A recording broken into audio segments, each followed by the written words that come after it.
নমস্কার বন্ধুরা, আমি অমিত। আপনারা দেখছেন অভিজিৎ হর্টিকালচার। হ্যাঁ বন্ধুরা, আজকে আপনাদের সামনে আমি এসেছি।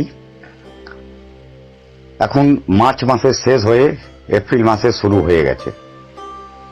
এপ্রিলের 10টা দিন কেটে গিয়ে আজকে 10 তারিখ শেষের মুখে।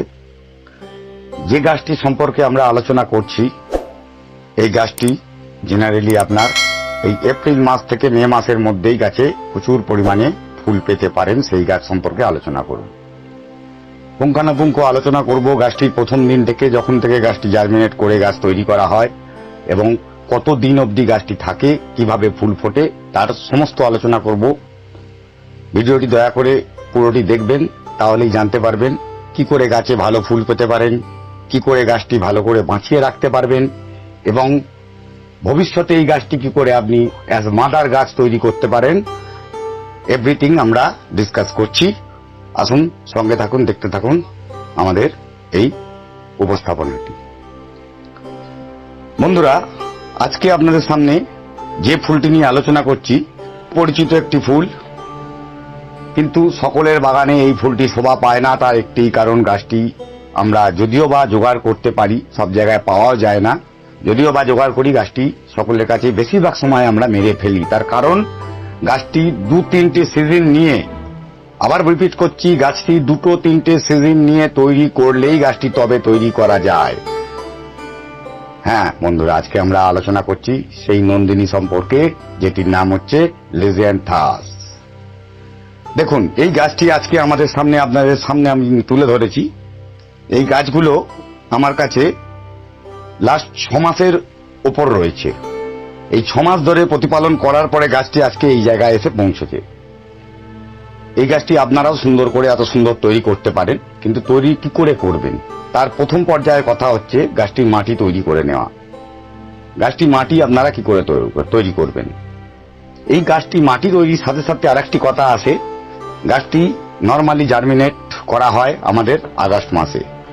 আগস্ট মাসে যে জার্মিনেশন হয়, আগস্টের পরে জার্মিনেশন যদি হয়ে থাকে, এই জার্মিনেশন হতে কিন্তু 90 দিন টাইম লেগে যায়। যেদিনকে বীজ আমরা ফেলবো, তারপরে প্রায় 90 দিন টাইম লাগবে গাছটি জার্মিনেট হয়ে তৈরি হতে। এই লং টাইম প্রসিডিওর, খুব সন্তর্পণে গাছটিকে রাখতে হয়। ওর দানাকে খুব ধীরে সুস্থে, খুব পরিচর্যার মধ্যে গাছটিকে তৈরি করতে হয়। তারপরেই আমরা পরিমাণ মতো ওই বীজ থেকে গাছ পেতে পারি। ফার্স্ট। সেকেন্ড, গাছটি হওয়ার পরে আমরা যে মাটিতে গাছটিকে প্রথম প্রতিস্থাপন করা হয়, মাটিটি আগে থেকে তৈরি করে রেখে দেওয়া খুবই জরুরি। আদারওয়াইজ নর্মাল মাটি, যে কোনো মাটিতে গাছটি পুঁতে দিলে গাছটি বাঁচাতে পারবেন না। এইবার বলি মাটি সম্পর্কে। মাটি যদি বলা হয়, মাটি আপনারা 50% মাটি,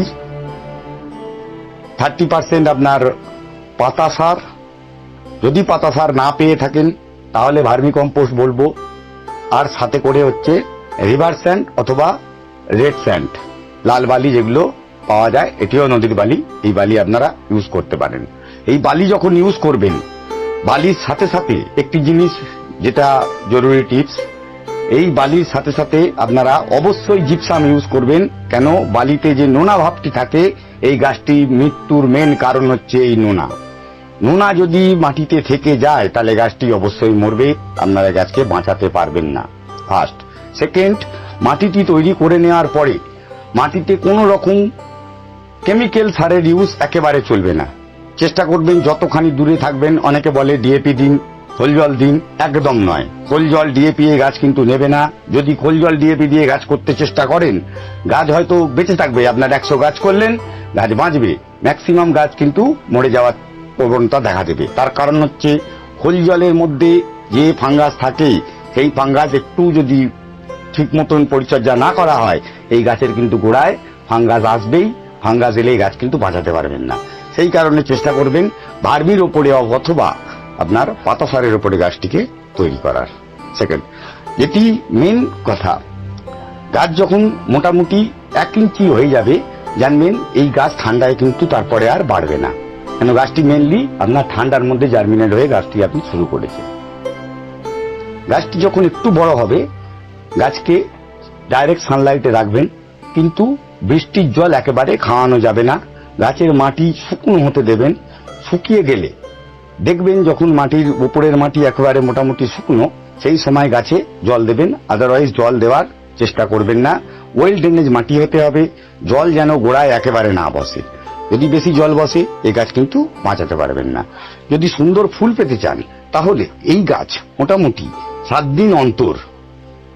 দিন অন্তর আপনার এই গাছেতে যে কোনো রকমের আপনার যে আমাদের অনুখাদ্য আছে, বায়োভিটা এক্স টাইপের কোনো কিছু অনুখাদ্য আপনারা 7 দিন অন্তর একবার করে স্প্রে করুন, ভালো রেজাল্ট পাবেন।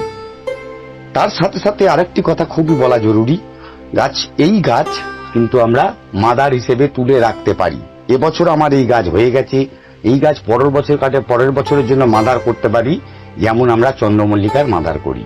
গাছটি ফুল হয়ে যাওয়ার পরে, জেনারেলি ফুল হয়ে যাওয়ার পরে নয়, এই গাছটি আপনার সারা বছর ফুল দিতে পারে যদি আপনি বাঁচিয়ে রাখতে পারেন। সঠিক যদি আপনি পরিচর্যা করেন গাছটি কিন্তু আপনার বেঁচে থাকবে। আপনার গাছটি যদি বেঁচে থাকে আপনি ভবিষ্যতে প্রচুর ফুল পাবেন, এটুকুনি আমি কনফার্ম করছি। গাছটিকে সেই কারণে ফুল হয়ে যাওয়ার পরে মেরে ফেলবেন না, ভাববেন মরে যাবে জল দিলেন না, এরকম নয়। গাছটি কিন্তু বেঁচে থেকে আপনার লং টাইমে কিন্তু আপনার সাথে থাকবে, আপনাকে ফুল দিয়ে যাবে। হ্যাঁ, গাছটি যখন আপনার একটু বড় হয়ে গেল, গাছে ফুল ফুটছে, সেই সময় গাছে কিন্তু প্রচুর পরিমাণে যেটা আপনার দরকার সেটি হচ্ছে গাছের খাদ্য। সেই সময় নাইট্রোজেন জনিত খাদ্য, সাথে করে আপনার পটাশ, ফসফরাস, এই সব কিছু আপনার কিন্তু প্রয়োজন আছে। তখনই আপনি শুধুমাত্র কেমিক্যাল সারের ইউজ করুন। 1 গ্রাম পার লিটার জলে গুলে অল্প 200 থেকে 250 ml, যদি এইরকম 8 ইঞ্চি বা 6 ইঞ্চি টবে থাকে, 200 থেকে 250 ml জল আপনার গাছেতে দেবেন। যেদিনকে দেবেন মাটি শুকনো করে গাছে দেবেন, মাটি শুকোলে আবার জল দেবেন। এইরকম ভাবে 10 দিন অন্তর একবার আপনি, আপনার গাছ যখন বড় এইরকম হয়ে গেছে, মোটামুটি মার্চ মাস এসে যাবে, তখনই আপনি কিন্তু এনপিকে ইউজ করবেন। আদারওয়াইজ আপনি কিন্তু গাছকে বাঁচাতে পারবেন না। সেই কারণে বারবার বলছি, এনপিকে ইউজ কিন্তু কোন রকম কেমিক্যাল যখন ইউজ করছেন, বায়োভিটা আগে থেকে ইউজ করে আসবেন। যখন কেমিক্যাল সারে আসবেন তখন কিন্তু আপনার মার্চ মাসের পরেই একে কেমিক্যাল সার দিন।